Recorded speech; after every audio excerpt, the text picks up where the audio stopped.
Hi, Jaime Kalman Chipko here, and you are watching Jaime Magic.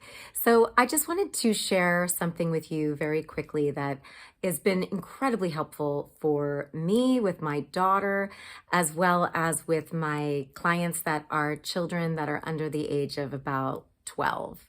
Um, in truth, even adults can use this technique to help them with worry and those barrage of worry thoughts that keep coming at you all the time that can turn into anxiety. But this is more geared towards your little ones. So if you have children between the ages of really like 3 and I'd say maybe 12, 13, this is it's a great technique to use. Okay, so what it is when your child is scared, when they are feeling frozen, or they're getting really mad and then they want to fight, or they're like running away, right, or they want to run, that is their way of showing you that their amygdala, the fire alarm of the brain, the messenger of the brain, whose message is all about survival and staying safe, right, through fight, flight, or freeze tendencies, right? Those messages come from the part of the brain called the amygdala. And it's like back here near your brainstem, so near where your base of your skull meets the top of the neck there, kind of, base of the skull. So anyway, the amygdala. The amygdala is the part of the brain that's trying to get our attention to let us know that, it's worried that we might be in danger and it wants us to protect ourselves. So the reason why I like to talk about this with children, especially my own, it really made a huge difference, but it's been amazing in my practice where I do pediatric coaching and pediatric hypnotherapy to help kids, just feel more calm and confident and in control when they find themselves not feeling in control of the way that they think or feel or their behaviors. So it's a great way to teach children about their own minds and about the way their brains operate and about how, these worry thoughts that we have, these anxious feelings, the fear thoughts, the sad and scared thoughts, these thoughts that we have, that's what they are. They're thoughts that we have. They're not who we are. And so often we identify with our thoughts and feelings like that's who I am, right? So like, I'm anxious, I'm scared, I'm depressed. Instead of saying, oh, I notice that I have thoughts that make me feel vulnerable, scared, threatened, worried.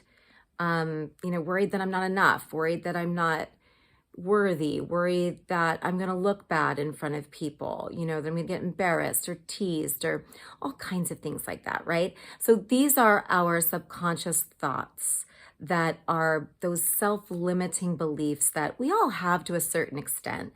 And if we just listen to them as they are and we take them as truth and we take them as fact just because they pop up in our minds 65,000 times a day, well, if we listen to it all the time, we give it a lot of power. And remember, what you feed gets stronger, and what you starve cannot thrive.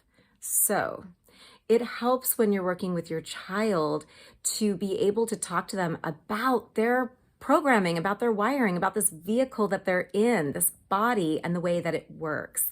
And to help them understand that they do have some choice around how much of their attention and focus and belief and credibility they give to these worry thoughts and these fear thoughts and these anxious thoughts.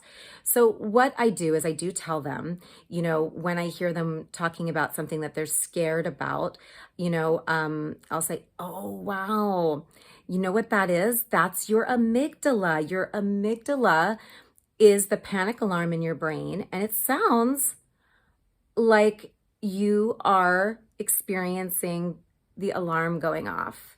So they'll go, what's the amygdala? And I'll say, oh, well, it's this little almond shaped part of your brain, this little guy in your brain that it wants only to protect you, loves you so much. It just wants to keep you safe, and it doesn't want anything bad to happen to you at all. It doesn't want you to be uncomfortable. It doesn't want you to get teased. It doesn't want you to get left out. It doesn't want you to get hit by a car. It doesn't want you to get hurt. It doesn't want anything to happen to mom and dad or the dog or the cat or the goldfish. Oh my goodness. Are you sensing a pattern here? The amygdala must worry an awful, awful lot because it has so many things it thinks it needs to keep you safe from. Now, the amygdala is just part of your brain. It's not the whole brain, and it's not always 100% right about what's going to happen. There are other parts of your brain too. I like to call the part of your brain back here where the amygdala lives, I like to call that my freak out brain. And then, when I'm in that freak out brain, I really can't think very clearly. Like I can't remember the answers to questions on a test. I can't remember where I put something. All of a sudden, it's like my mind just goes blank and I freeze up and I just feel stressed and I don't know what's going on. And the kids will often go, yeah, I know that feeling. And so I say, yep, that's because my amygdala got triggered. And that's where my focus is. It's back here. But guess what? My amygdala is not in charge of my whole body.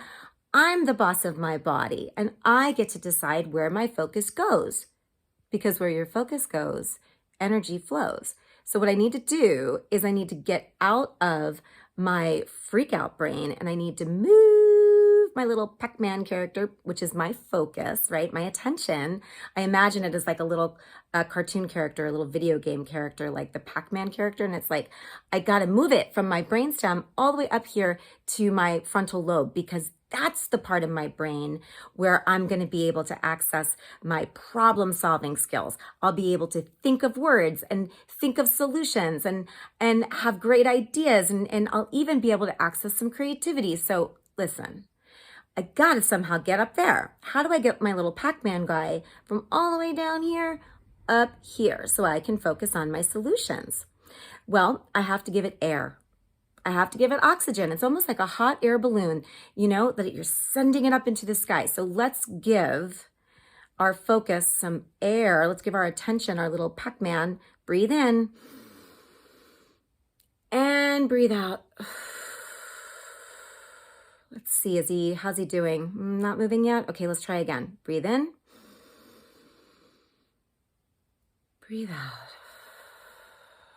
Just stop what you're doing. Just pause and breathe. And as your body begins to calm down, that little Pac-Man character is able to go bing. And now as our bodies are calm, and we're breathing and we're sending oxygen all through our brain, guess what? Now we're in the figure out and find it brain. And now we can think about our situation a little bit more clearly. So the amygdala, it's just there to protect you. And what's really fun is if you can turn the amygdala, the worry center of the brain, into a character, okay? So you can actually make it into like a little cartoon character like, Wilma the Worrier, or Tangle the Tiger, or, Sid the Vicious. I've had a lot of really cute names from my kiddo clients, and they'll often create, like, here you can see this one here. This was my daughter's. It's her Panic Peanut, and her Panic Peanut has cat ears and cat paws because she loves cats. And I just had her draw her amygdala as a cartoon character, and she drew the Panic Peanut. You can see it right there, and see how the Panic Peanut is even saying, it's saying, I'm so worried, I'm dumb. Oh, it's also saying, I will never do it. I am stupid. I'm gonna die. So the amygdala is in charge of keeping you safe and alive and liked by others, and that's a really huge job. So, that's why the Panic Peanut says mean things to you. It says mean things to you because it's trying to get your attention, and it'll show you scary pictures in your imagination when you think your worried thoughts. It uses scary words to make sure that it has your attention and that you're listening. But just because you're seeing scary images in your mind or hearing scary words or thinking scary thoughts, it doesn't mean that those scary thoughts are actually going to happen. Your amygdala is just trying to get your attention and have you sort of practice these ideas or rehearse these visions or these thoughts in advance so that you can come up with a plan for how to approach them should you ever find yourself in a situation where you feel threatened or in danger or stressed. So sit down with your kiddo and ask them to tell you about their worry thoughts, and then say, you know what? That is your amygdala. It's the part of your brain that its whole job is to keep you safe. And it sure does send out some worry thoughts. So why don't you draw a picture of what that character would look like? If those worry thoughts was a character, what would it look like? So enjoy, have fun with this, and I wish you lots of good luck. Take care.